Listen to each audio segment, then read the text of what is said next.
Denúncias de racismo têm repercutido tanto no Brasil quanto no exterior. Foram casos que envolveram o jogador Tinga, quando a torcida imitou sons de um macaco durante uma partida de futebol no Peru, e também de uma manicure negra que foi rejeitada por uma cliente em função da sua cor da pele em Brasília. Para falar sobre o crime de racismo, o projeto Reeducação Básica Reaprendendo a Escrever e ainda o programa Pai Presente, o Brasil Justiça desta semana entrevista a juíza do Tribunal de Justiça de Goiás, Cláudia Andrade, magistrada há 3 anos. Doutora Cláudia, muito obrigada pela sua presença aqui no programa DMB, o Brasil Justiça. Renata, a satisfação é toda minha em poder participar deste programa de alcance. Doutora Cláudia, segundo dados da ouvidoria da Secretaria de Políticas de Promoção da Igualdade Racial, no ano passado foram registrados 425 casos de racismo. Aqui no DF, a Secretaria de Segurança Pública registrou 409 crimes raciais. Em que consiste o racismo e como identificá-lo? O conceito de racismo está basicamente ligado à ideia de discriminação, ao preconceito. E é importante ressaltar que essa discriminação não se refere apenas a questões relacionadas à cor da pele, para citar um exemplo mais conhecido popularmente, mas também a elementos relacionados à raça, etnia, religião, procedência nacional, sexo, dentre outros.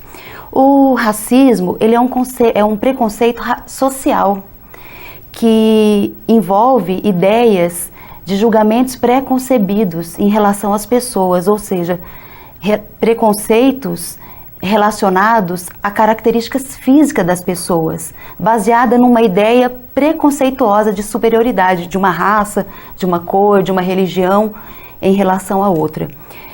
Discriminar, como regra, significa estabelecer diferenças entre seres, coisas, e quando essa diferença é estabelecida entre seres humanos, as consequências são nefastas, podendo causar dolorosas consequências no ser humano, inclusive, como a própria história já demonstrou, em perda de milhares de vidas, como nós podemos citar aqui a escravidão, o nazismo, dentre tantas outras passagens históricas de racismo. O preconceito, a discriminação no ser humano é grave o suficiente para acionar e justificar o direito penal, a intervenção do direito penal na busca da punição. E a lei, a Constituição, resolveu dizer que qualquer forma de preconceito ou racismo é crime hoje no Brasil.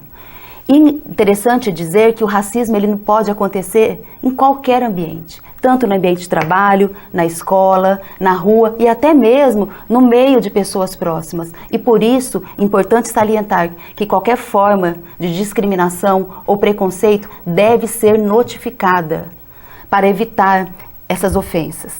Não só direito, mas dever de todo cidadão denunciar qualquer tipo de ocorrência nesse sentido.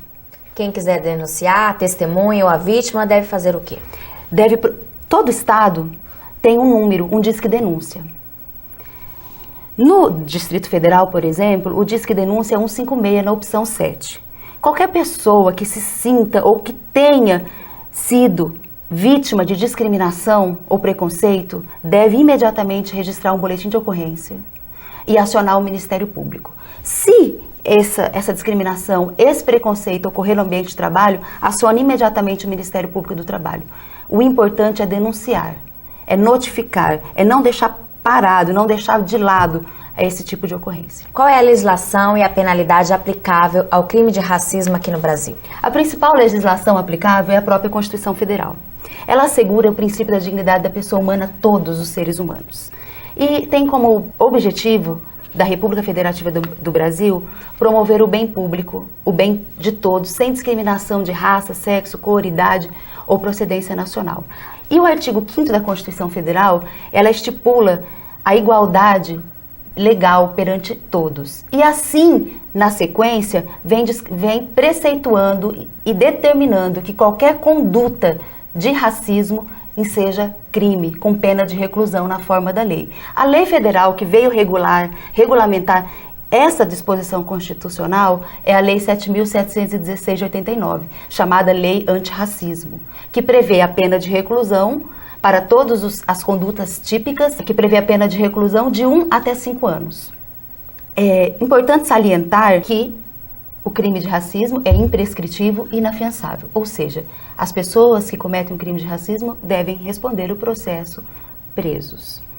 Em relação à imprescritibilidade, o próprio Supremo Tribunal já se manifestou, dizendo que a ausência de prescrição, nesses casos, serve de um alerta grave às gerações do presente e às futuras, para que se impeçam, que se restaure esses velhos conceitos que a sociedade e a história já não mais admitem, e que serve também como repúdio a essas ofensas, ficando perpetrado na imagem e na memória de todos a repulsa contra esse tipo de conduta.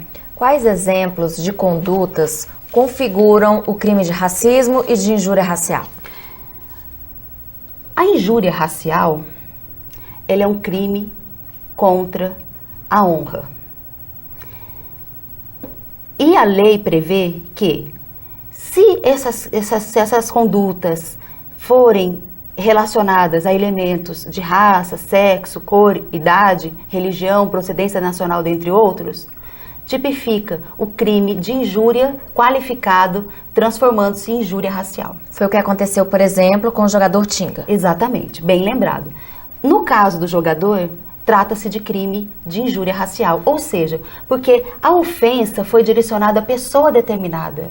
A ofensa visava ferir a honra subjetiva dele, lesar a honra subjetiva dele, trazendo para ele comportamentos, palavras de conteúdo pejorativo, que diminuíssem a pessoa dele, ferindo a honra interna dele. Diferente é no crime racial. A conduta de ofensa não se dirige a uma pessoa determinada, mas a um grupo indeterminado de pessoas. A ofensa importa em segregação, importa em impedir o exercício de uma pessoa, impedir, segregar o convívio social de uma pessoa em razão da cor, da raça, da religião, da procedência nacional desta pessoa. Então, essa ofensa no crime de racismo, ela é determinada a uma raça toda, a um grupo todo, diferente da injúria racial, que dirige a pessoa atribuindo uma qualidade negativa. Muito obrigada. No próximo bloco, a juíza do Tribunal de Justiça de Goiás, Cláudia Andrade, vai falar do projeto Reeducação Básica Reaprendendo a Escrever. Não sai daí, a gente volta rapidinho. A Escola Nacional da Magistratura realiza nos dias 5 e 6 de junho o terceiro curso de processo eletrônico em Brasília. A capacitação oferece 40 vagas aos magistrados associados à MB. A seleção será feita por sorteio. Os interessados devem se inscrever até o dia 27 de abril no site www.enm.org.br.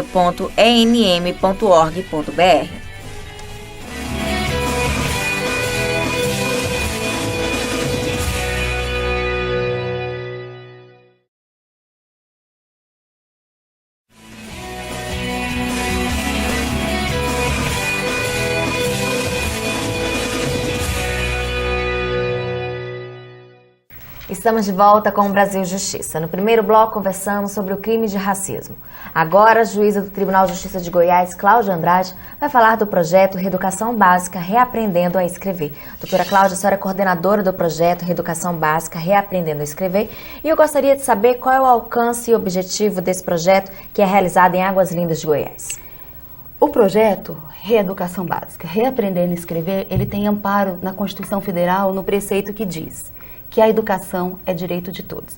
E também na Lei de Execução Penal, que assegura o preso em regime fechado, dentre outras, a prestação de assistência educacional. O projeto Reaprendendo a Escrever, ele compreende essa assistência educacional ao preso, incluindo 2 salas de aula, ou seja, estudo e leitura, com uma biblioteca dentro da unidade prisional. Em 2011, houve uma alteração legislativa que mudou o panorama das remissões de pena no Brasil, porque além do trabalho, incluiu atividades educacionais, tanto a leitura como a educação, como forma de remissão da pena do reeducando, ou seja, como forma de diminuição do tempo da pena do reeducando. Assim, esse projeto, ele visa isso, principalmente buscar a ressocialização do preso através da leitura e da educação. Tornar sociável aqueles que se desviaram de suas condutas reprováveis pela sociedade, disseminando dentro da unidade prisional a leitura e a educação. Nós vemos a suma importância desse projeto na ressocialização do preso, pois inserindo a leitura e a educação dentro do presídio, nós trocamos os momentos ociosos por leitura, por atividades educacionais. E também proporcionamos ao reeducando, ao preso, a oportunidade de buscar na leitura melhores condições, melhores ofertas de trabalho quando sair da cadeia. Além do que, nós entregamos ao preso a oportunidade de melhorar a capacidade de leitura. E através da leitura, ele criar novas ideias, novos pensamentos, que vislumbre uma melhor convivência lá fora. Então nós acreditamos que é possível, através da educação, transformar pessoas que estão dentro da cadeia, devolvendo a autoestima, a própria cidadania e assegurando ainda a dignidade da pessoa humana. Qual é o critério de inserção do preso nesse projeto? O critério principal é que o preso seja sentenciado, ou seja, tenha contra si uma sentença penal condenatória, independente do trânsito em julgado. Além de ser sentenciado, o projeto em Águas Lindas engloba somente, por enquanto, os presos em regime fechado. Por quê? As salas de aula encontram-se dentro da unidade prisional e é mais fácil garantir o monitoramento e a fiscalização desses presos. Outro requisito é a voluntariedade do preso, ou seja, o preso integra o projeto voluntariamente. Ele tem que querer participar deste projeto. E muito embora seja voluntário, é muito importante ressaltar aqui que de todos os presos sentenciados na comarca de Águas Lindas de Goiás, hoje nós temos 77 presos já sentenciados, 100% desses presos estão matriculados e frequentando as aulas. É muito importante ressaltar que o preso, muito embora voluntário, uma vez inserido no projeto, ele deve frequentar as aulas, participar das atividades educacionais, além de que apresentar aproveitamento, podendo inclusive ter acesso à biblioteca dentro da unidade prisional. A implementação do projeto na comarca de Águas Lindas de Goiás ocorreu de que forma? A implementação do projeto em Águas Lindas de Goiás teve início por uma agente penitenciária que voluntariamente ministrava aulas para os presos que estavam no regime fechado dentro do módulo de respeito, que é uma forma diferenciada de cumprimento da pena dentro da unidade para os presos que têm bom comportamento. Os outros detentos e familiares daqueles detentos, com o projeto em andamento, começaram a pedir, a solicitar que esse projeto, que esse benefício dos estudos fossem alcançados os seus entes. Assim, nós vimos a possibilidade de estender todo o projeto a todos os sentenciados. E assim deu início ao projeto como está. Construímos 2 salas de aula e uma biblioteca com os recursos do Conselho da Comunidade. A edificação das obras foram feitas pelos próprios presos em regime de mutirão, já iniciando aí a remissão da pena pelo trabalho. E é ministrado aulas pelos professores da rede pública de ensino em 4 turmas, dividido das 8 às 16. Os presos estão em regime do EJA, ou seja, Educação para Jovens e Adultos. São monitorados, fiscalizados e, ao final, submetidos a provas. Os presos, além disso, têm a possibilidade de serem submetidos ao INSEJA, que é o Exame Nacional de Certificação de Competência para Jovens e Adultos, sendo que, se aprovados, recebem ao final o certificado de conclusão de ensino fundamental. Então, inicialmente, o projeto envolve educação de ensino fundamental aos presos encarcerados. Como é feita a diminuição da pena do preso nesse projeto?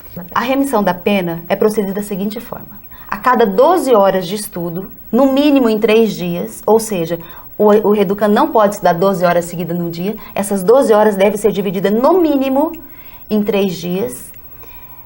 A cada 12 horas é reduzido 1 dia da pena. Essa remissão é declarada pelo juiz. após ouvido o Ministério Público e a defesa. Cabe ao diretor da unidade prisional enviar ao juiz da vara de execuções a frequência, o aproveitamento do preso e a carga horária. Feita uma audiência, analisado, o juiz declara a remissão da pena para cada reeducando. É muito importante ressaltar aqui, Renata, que os resultados deste projeto na comarca de Águas Lindas de Goiás são visíveis.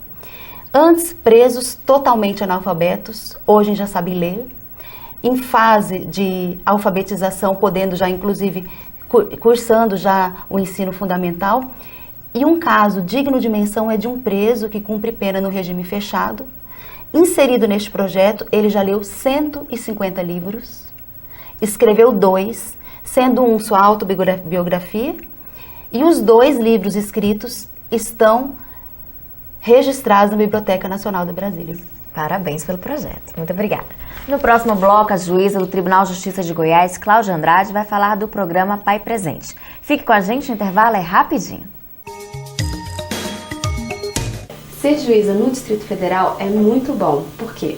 Nosso tribunal é um tribunal que, apesar de ter competência distrital, ele é considerado federal. Então, os nossos recursos são federais, o que a gente sabe que acaba dando mais recursos, né, para a instituição. O nosso salário é um salário de juiz federal, que também inicialmente é superior aos dos estados. E a maior das vantagens, as circunscrições aqui são muito perto, né? Nós não temos lugares distantes, então os juízes não se mudam, não se transferem, né, os domicílios para os lugares em que estão atuando. O máximo que você pode ser obrigado a percorrer diariamente são 60, 70 quilômetros, e normalmente a gente não faz isso sem se mudar de casa. O terceiro curso de Ativismo Judicial, Limites e Possibilidades, promovido pela Escola Nacional da Magistratura em parceria com a AMB, está com as inscrições abertas. A capacitação será realizada nos dias 25 e 26 de setembro na sede da AMB em Brasília. A escola oferece 30 vagas para magistrados associados à AMB. Os interessados podem se inscrever até o dia 31 de agosto no site www.enm.org.br.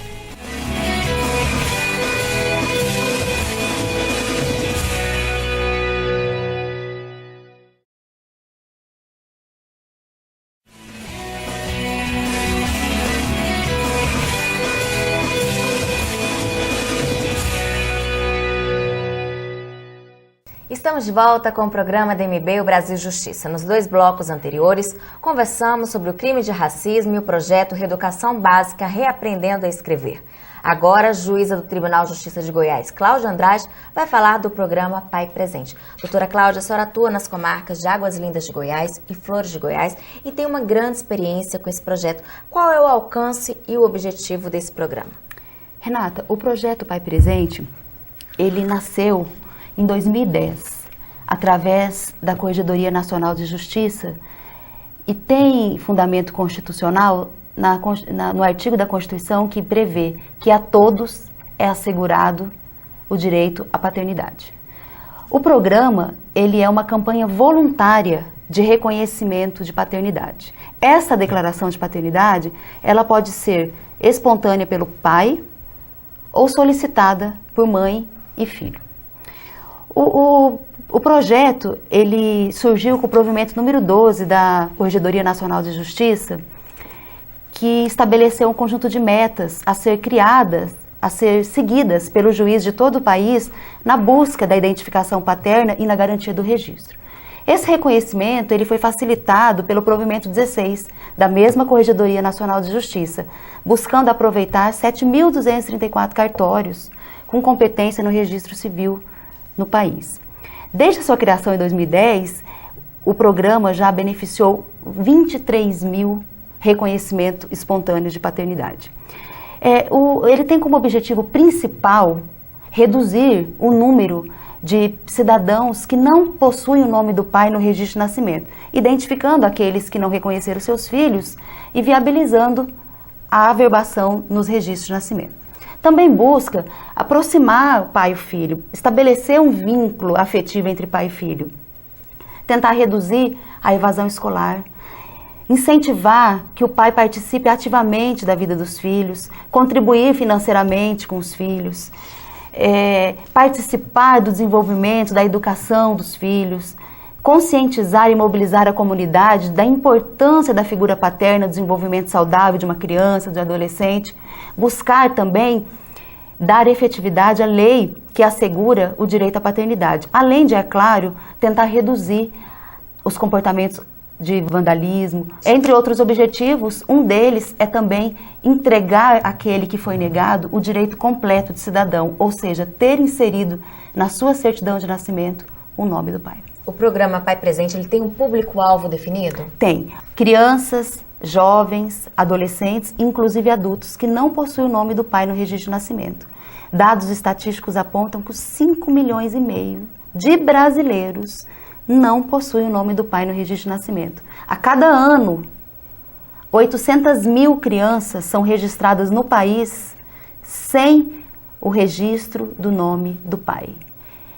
É importante ressaltar que muitos são os beneficiários, como eu já disse, e um caso específico em Flores de Goiás. O primeiro beneficiário foi um servidor que trabalha na comarca de Flores de Goiás e aos 23 anos de idade não possuía o nome do pai no registro de nascimento. Eu apresentei para ele o projeto e ele ficou com os olhos marejados. Eu percebi aquilo e procurei saber o que estava acontecendo. E aí ele me confessou que sofria muito por não ter o nome do pai no registro. Nós nos organizamos e conseguimos localizar o pai desse servidor no estado do Rio de Janeiro, que foi até a comarca de Flores de Goiás e voluntariamente reconheceu e foi procedido a averbação no registro de nascimento, incluindo o nome do pai de Renato na certidão de nascimento. Percebe-se então que a ausência da paternidade é um fenômeno atual. Quais efeitos sociais ela tem gerado? Muitos são os efeitos sociais que a ausência da paternidade pode causar em uma criança e jovem em desenvolvimento. Podemos citar traumas psicológicos e emocionais, bullying, comportamento antissociais, evasão escolar, complexo de inferioridade, delinquência juvenil e, nesse caso, podemos ressaltar que 80% dos delinquentes juvenil, dos menores infratores, segundo os dados estatísticos, não possuem o nome do registro, nome do pai no registro de nascimento. Essa é uma realidade que muito nos preocupa. Dentre outros, podemos citar o consumo de drogas, a prostituição juvenil. Os interessados em participar do programa Pai Presente devem fazer o quê? Os interessados em buscar regularizar essa ausência da paternidade nos seus registros de nascimentos devem procurar qualquer fórum local, Corregedoria Geral da Justiça dos Estados, Ministério Público ou cartório de registro civil, portando os seguintes documentos: documento de identidade da mãe, certidão de nascimento do filho, comprovante de residência e nome do suposto pai, bem como a sua localização. Feito isso, é encaminhado ao juiz competente e este, por sua vez, notificará o pai para que responda acerca da paternidade. O pai, reconhecendo voluntariamente, o registro de nascimento do filho vai ser naquele momento já alterado com a inclusão do nome do pai. Se o reconhecimento for feito no cartório de registro civil, que é possível, diretamente no cartório de registro civil, a família já sai com o documento na hora, obtém o documento novo na hora. Importante ressaltar que tudo gratuito. Esse reconhecimento tardio é gratuito, não custa nada para o interessado. O beneficiário recebe o documento sem custo nenhum. Que bom. Muito obrigada.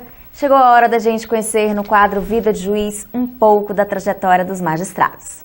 Meu nome é Marcelo Pirazibe, sou juiz de Direito da Vara de Fazenda Pública Estadual de Juiz de Fora.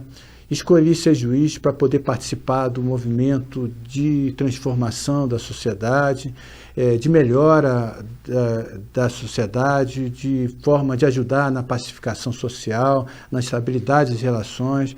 E acho que para ser juiz, a pessoa tem que ter um entusiasmo interno grande, motivação, persistência nos estudos, dedicação e, principalmente, ser uma pessoa vocacionada para a imparcialidade. Agradeço a juíza Cláudia Andrade pela entrevista. Renata, a satisfação é toda minha em poder participar deste programa. Eu que agradeço. O nosso programa termina aqui. Se você quiser participar, escreva para o nosso e-mail brasiljustiça@amb.com.br. Muito obrigada pela sua companhia e até o próximo.